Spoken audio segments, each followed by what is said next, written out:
The stars had always been silent watchers of Earth, but one night everything changed when the sky above turned a strange dark shade, and the stars seemed to vanish. Without warning, the people looked up confused and scared, wondering what had happened to the light that always guided them in the darkness.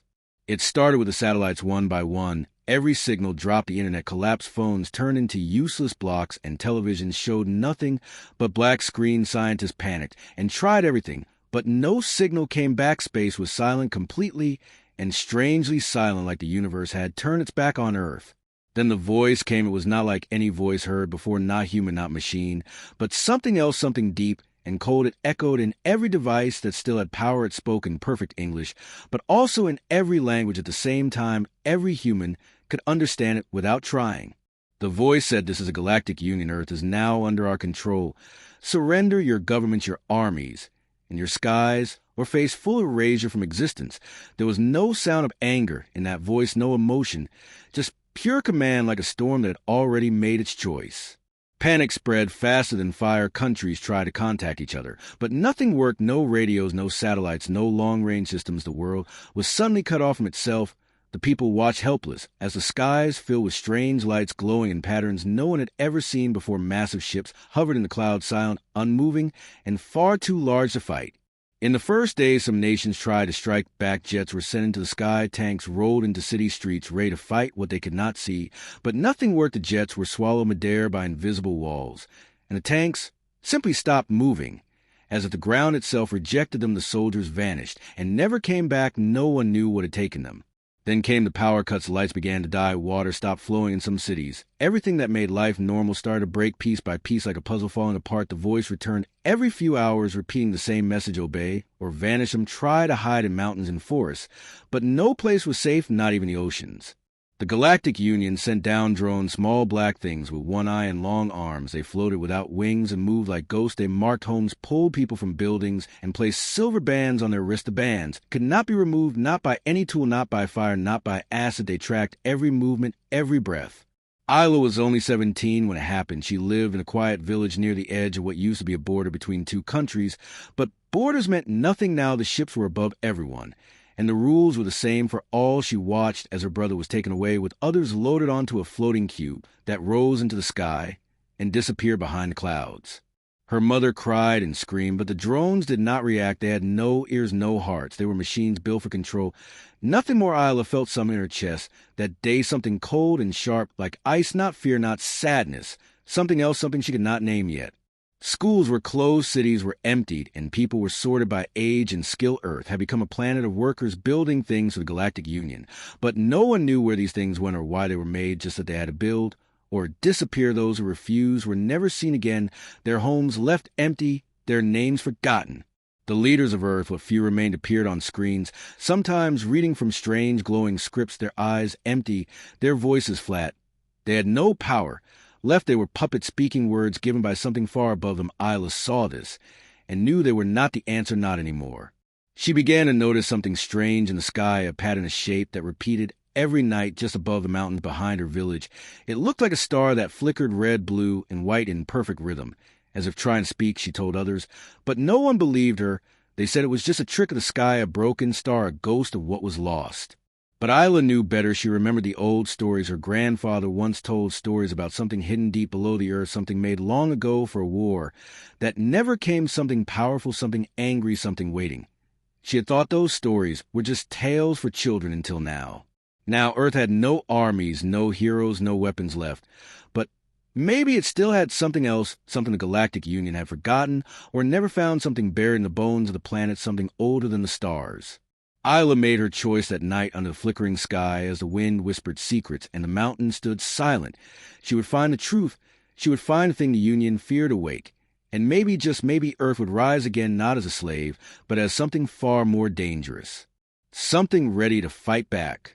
The days turned into weeks, and the skies never cleared. The alien ships remained like shadows above the clouds, watching, waiting, their lights blinking like cold eyes across the world. People had stopped asking questions. There were no answers, only orders given by machines, and followed by those too afraid to resist.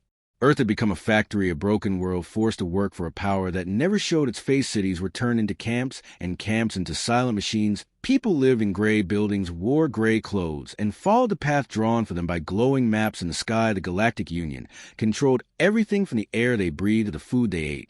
No one remembered laughter, no one remembered music. Only the voice remained, that same voice that once declared Earth its property, now returned each morning with instructions that could not be refused. Train ready in 2 hours, drone pickup at sunrise, shipment to the Orion Core. No delay allowed. Anyone who questioned the voice vanished by nightfall, and their names were erased from all records. Ayla worked in a metal yard, now sorting alien tools.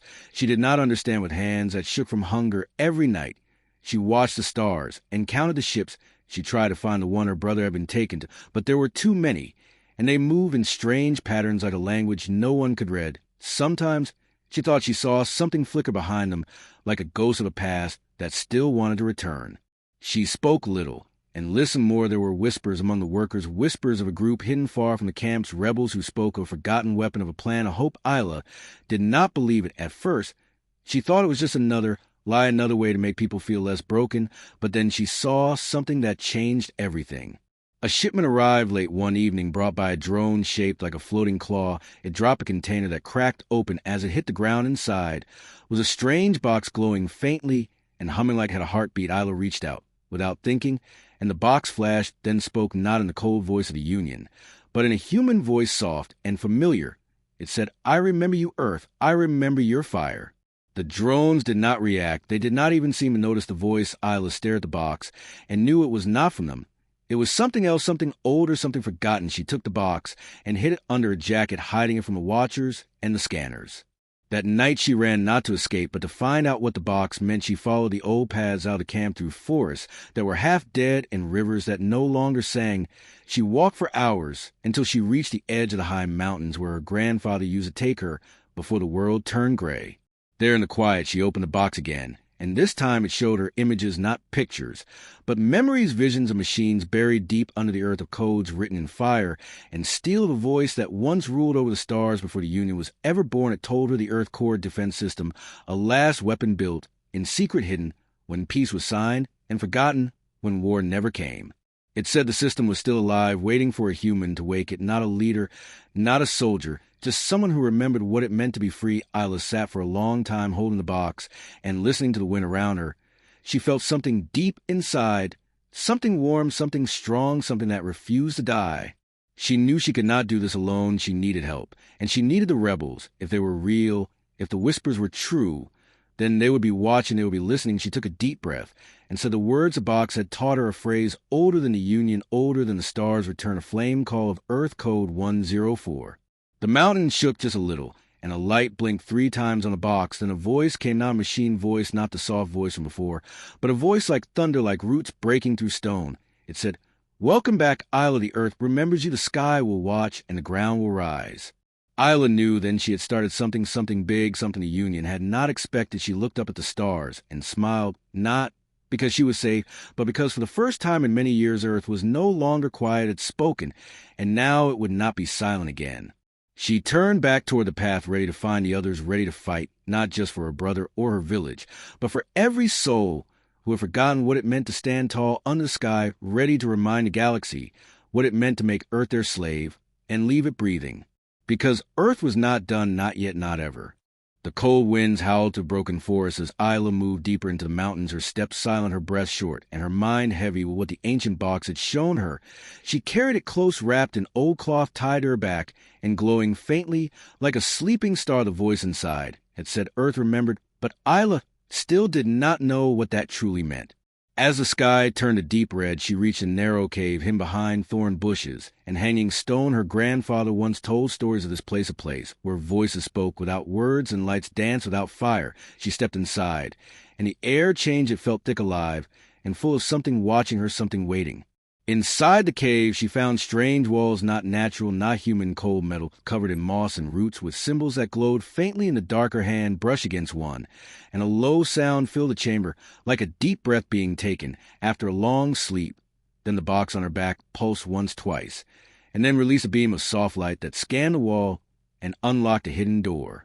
The floor shook as ancient gears turned behind the stone walls. The ground opened to reveal a stairway leading downward into silence. Ayla hesitated only for a moment, then stepped forward, her heart pounding louder with each step. The air grew warmer, and the light grew stronger as the cave itself was waking up around her. At the bottom, she entered a vast hall filled with forgotten machines. They were smooth silver and covered in dust like sleeping giants that had not stirred in centuries. Screens flickered to life as she passed, and voices began to echo around her, speaking in old languages, some she did not know and others that felt buried deep in her memory.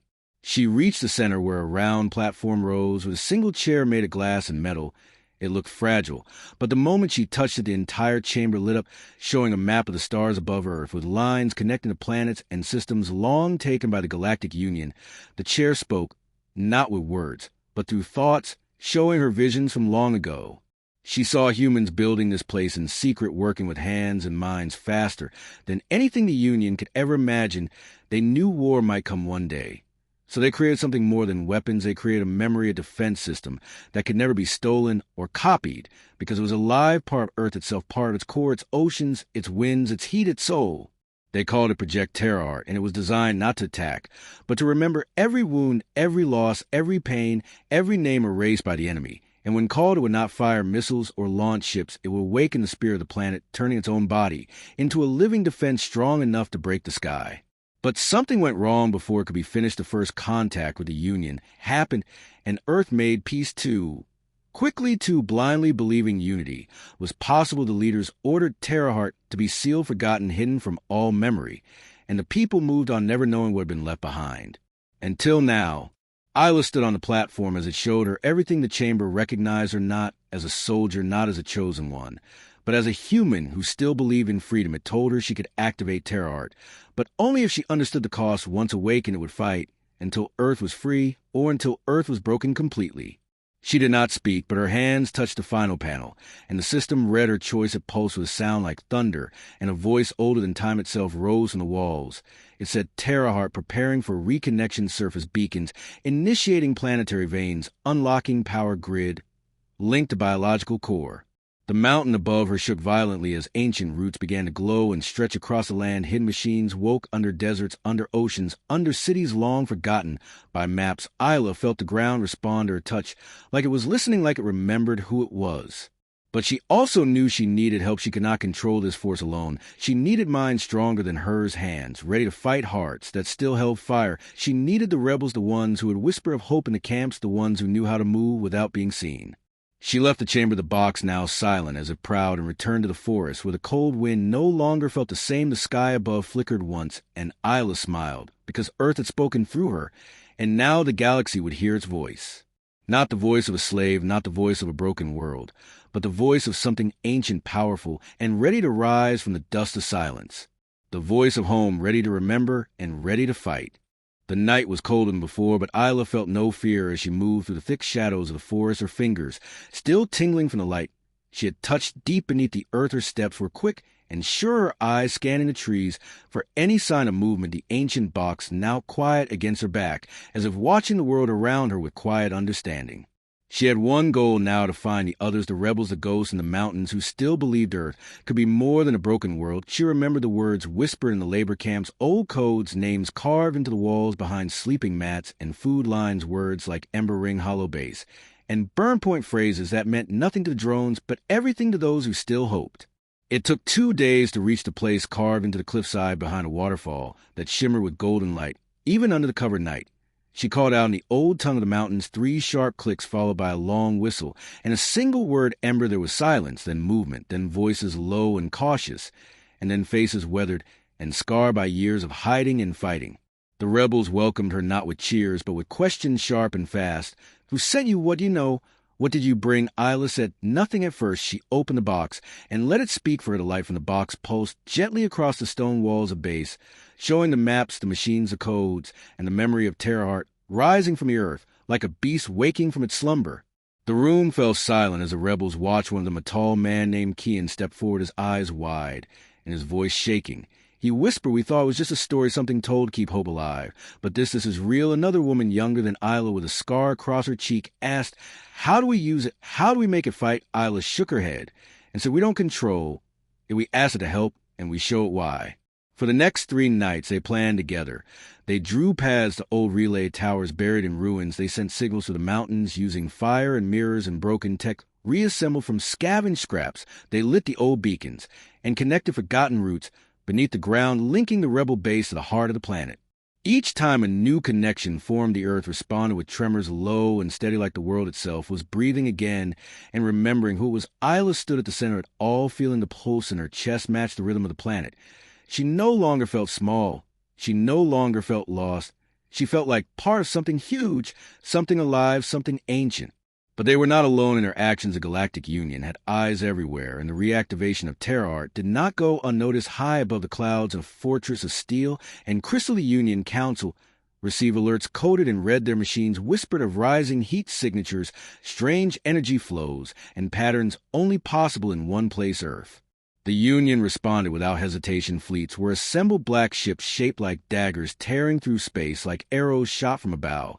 They came without warning, without sound, blocking out the stars. As they approached the planet, the voice returned louder than ever. Earth has violated terms of surrender. Prepare for neutralization. The people of Earth watched in horror as the skies darkened again, thinking the end had come. But Ayla and the rebels had already reached the central node of TerraArt, a temple hidden in the roots of the oldest forest, where trees sang in the wind and the ground hummed with power. She stepped onto the platform and spoke the words the box had taught her. Core ready, link complete, all beacons, active code flame, rise, skyfall now. The world held its breath, and then the ground shifted all across the planet. Old structures lifted from the dirt, massive towers long hidden under stone, and sand stretched toward the sky. Lines of glowing light ran across deserts and oceans, connecting every mountain and valley in a web of ancient power. The sky turned red, not from fire, but from energy rising from the very soul of Earth. The first alien ships entered the atmosphere, sleek and deadly, their weapons glowing bright. But before they could strike, massive roots shot from the ground, wrapping around them, crushing steel like paper, and pulling them into the soil like seeds being buried. A storm formed, not a rain, but of ash and lightning born from the will of a planet finally awake. In the rebel base, Kian shouted over the rumble. It is alive. It is fighting back. The Union ships began to fall one after another, caught in the grip of force. They could not understand. Ayla looked to the sky and whispered, not in anger, but in memory. You thought we were broken. You thought we forgot. But Earth remembers, and now so will you. The ground shook, the sky roared, and the stars burned as the weapon woke. Not a machine, not a gun, not a fleet, but a living force born from the pain and pride of a planet that had once been silent, but now sang with fury. Earth had risen, and it was not afraid. The stars had not looked as bright in years, but they brought no peace, only the shadow of war spreading across the sky like ink dropped in water. Earth was no longer silent, and the Galactic Union knew something had changed. Something deep and dangerous had awakened far below the surface, something they had buried with chains, and fear now rising with fire and purpose. Inside their cold ships, the Union commanders reviewed the reports, watching the strange energy surging through Earth's veins, signals from ancient systems, thought-destroyed signals that pulse like heartbeats across the globe. Their machines failed to translate the codes and maps twisted with unfamiliar shapes, and the stars above Earth now bent around fields they could not explain. They chose not to wait. The Council declared Earth hostile and sent the strike protocol into motion. 3 fleets assembled, each larger than anything Earth had ever seen. Dark crafts with sharp wings, engines humming with antimatter, each one carrying weapons strong enough to level continents and erase oceans within minutes. They crossed the void and entered Earth's sky, cloaked in black silence. From the surface, the people could see them now, rows of lights blinking like angry stars. No messages, no warnings, only a voice repeating one sentence across every screen, every wall. And every mind. Earth has failed compliance. Prepare for full planetary reset. The people cried, the skies flashed, and the machines began to fall. But Earth was no longer the same. Beneath the cities, beneath the mountains, beneath the forgotten soil, something vast had stirred. TerraArt had linked every corner of the planet into one breath, one beat, one purpose. And now it listened, now it watched, and now it responded. When the first missile dropped, aimed at a mountain base, the Earth itself opened a crack, so deep it swallowed the missile whole, and sealed again without a sound. When the second attack began, storms formed in seconds, winds faster than sound tearing through the air and striking the crafts before they could fire. When lasers lit up the forest, the trees bent like shields, the rivers rose like walls, and the ground split with fire that danced like living light. In the rebel base, Ayla stood in the command chamber, her eyes locked onto the glowing paths drawn across the ancient maps, each one showing a point of contact, a memory, a scar. where Earth had once been hurt and now where Earth would strike back. The box beside her flickered alive and spoke again. Terrahart, engage guardian mode, linked to core memory, firing sequence set. Kian shouted over the rumble. Above, we never built this, the old Earth did. This is something more, something wild. Ayla nodded, but said nothing. She reached out and placed her hand on the central panel, and the machine accepted her touch not as command, but as kin. The chamber filled with golden light, and the voice changed. It spoke now in Earth's voice, old slow, but full of thunder. You brought pain, you brought silence, you brought chains. Now I return what was given. Across the world, Terrahart acted not with missiles, not with bombs, but with the planet itself. Volcanoes erupted not from pressure, but by while mountains moved, as if waking from sleep, and sea walls rose to block the paths of invading ships. Roots from ancient trees burst through concrete, and steel pulling enemy drones into the dark. In the cities, people ran, but then stopped, watching as the sky shifted from red to gold, as the ground trembled, not in fear, but in warning. The Galactic Union was losing control, and they knew its ships began to fall, crash into oceans, disappearing into jungles once thought dead and quiet. In space, the Union Council sent new orders: retreat to orbit, reestablish control, contain the core energy. But it was too late. The energy was not contained. It was growing, learning, adapting. Terrahart had become more than a weapon. It was Earth remembering every invasion, every betrayal, every cry for help that was never answered. And now it moved with purpose, not just to defend, but to teach. A lesson not in violence, but in consequence. Ayla could feel it all in her skin and her bones, and a wind that whispered through the cracks in the base. She was no longer just a girl. She was a thread in something vast, something ancient. Her mind touched the voice of Earth, not through words, but through feeling, and it asked only one thing: shall I finish this?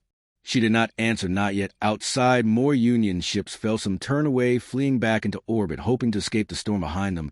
But Earth's reach was long. Storms followed plasma, fields grew from clouds, and strange lights formed in the sky, like the eyes of old gods watching their work unfold.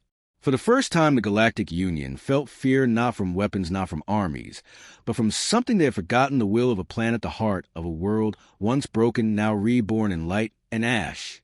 In the quiet moments between attacks, Ayla whispered to the wind, not in command, but in respect: thank you for remembering. And the wind answered with warmth. Earth was awake, and the galaxy would remember this day not as the day Earth was erased, but as the day Earth rose and reminded the stars why it was never meant to be owned, never meant to kneel, and never meant to forget. The sky had turned gold and black at once, glowing with power and rumbling with wrath, as Terrahart pushed back harder than the Galactic Union ever expected. Ships that once flew without challenge now fell like feathers caught in storms, built from Earth's rage, spinning toward the oceans and crashing with fire, and foam. The world watched with wide eyes as the impossible unfolded. What began as an invasion had become a retreat. What was once domination had become desperation. The great fleets that hovered like gods now fought to survive against the planet. They had tried to enslave the very air, turned hostile with winds that moved like blades, clouds that sparked with ancient energy, and lightning that hunted ships with purpose, not chance.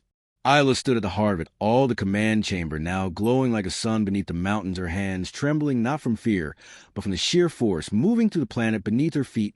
Terrahart pulsed with light and rhythms like a living heartbeat, and its voice echoed across every corner of the base. You will has reached the core. Command no longer required memory, leads action. She watched as the map shifted with symbols not seen before, lines curving like rivers, planets blinking beyond Earth, stars showing signs of movement, energy, surges appearing across distant systems. The effect of Earth's awakening was spreading fast. Other enslaved worlds were receiving the signals. Old systems that had been silent for centuries now blinking to life with curiosity and caution. Across the galaxy, whispers began to rise. Colonies on dead moons heard strange songs, and their machine-forgotten satellites blinked once and sent out pulses of code that matched Terrahart's core. Rebels in hiding across desert planets tuned in and listened as the voice of Earth reached them, not with words, but with something deeper, message that said, rise, wake, remember. The Galactic Union realized too late that Earth had become more than a planet. It had become a beacon, a storm of message carved in fire and stone. It had turned from prisoner to prophet, and now others would follow. Inside their war rooms, the Union commanders panicked, shouting orders to regroup to contain the threat. But the systems no longer obeyed. Firewalls collapsed, security codes twisted into ancient symbols. Machines they had once stolen from Earth now turned against them. Screens filled with the same phrase, repeated again and again. Memory returns, chains break, light rises.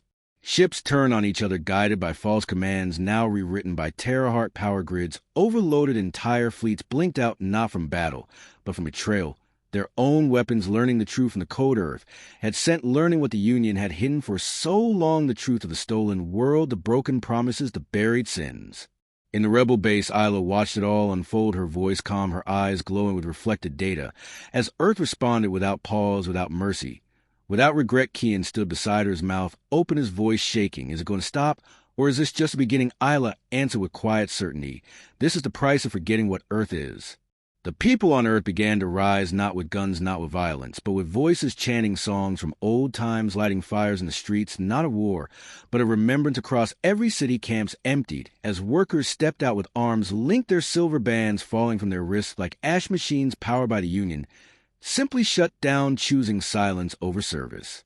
In orbit, the last of the Union fleet turned to flee, hoping to escape the storm below, but the sky itself had changed. Lightning swirled into shapes of forgotten animals, great birds of energy chasing the ships with cries that sounded like thunder, and sorrow rivers in the sky poured upward instead of down, and the stars above blinked as if watching a tale long waited for. Ayla stood in the center of it, all her body small, her heart vast, her voice clear. She sent one final message through the box, now shining like a star. Earth is free, Earth is fire, Earth is memory. Do not return, do not forget. Across the galaxy, systems paused. Old enemies looked toward the blue planet, now glowing gold, and knew the age of silence was and the age of memory had come. The rebels cheered, the forest whispered, the ocean sang, and the sky broke open with light. Earth had reversed the story written for it, flipped the page, burned the script, and spoken in the language of storms and roots and stars.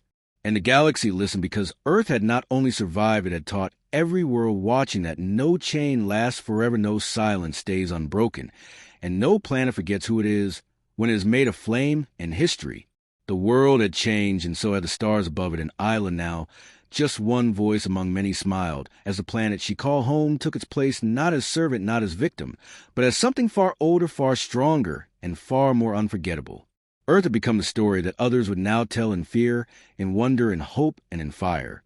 The storm had passed, but the air still shimmered with power, as if the sky itself remembered the fight, and now refused to calm. Completely the ground beneath every city vibrated with energy that felt alive like breath. Trapped inside stone, the people stood together, watching the clouds slowly part, watching the stars return one by one, blinking through the smoke like forgotten friends. Terrahart had done what was created to do. It had defended Earth. It had awakened its power. It had shown the galaxy that even the smallest planet could become the loudest voice in a silent room.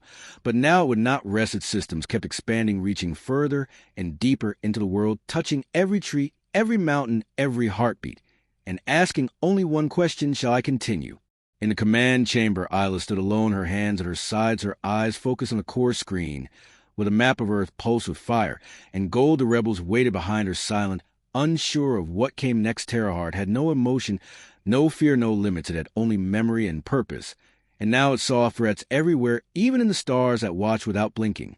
The voice returned, softer now, but still vast, like thunder trapped beneath water. Core expansion at 93% target acquisition across 9 systems. Defense protocol shifting toward preemptive action permission.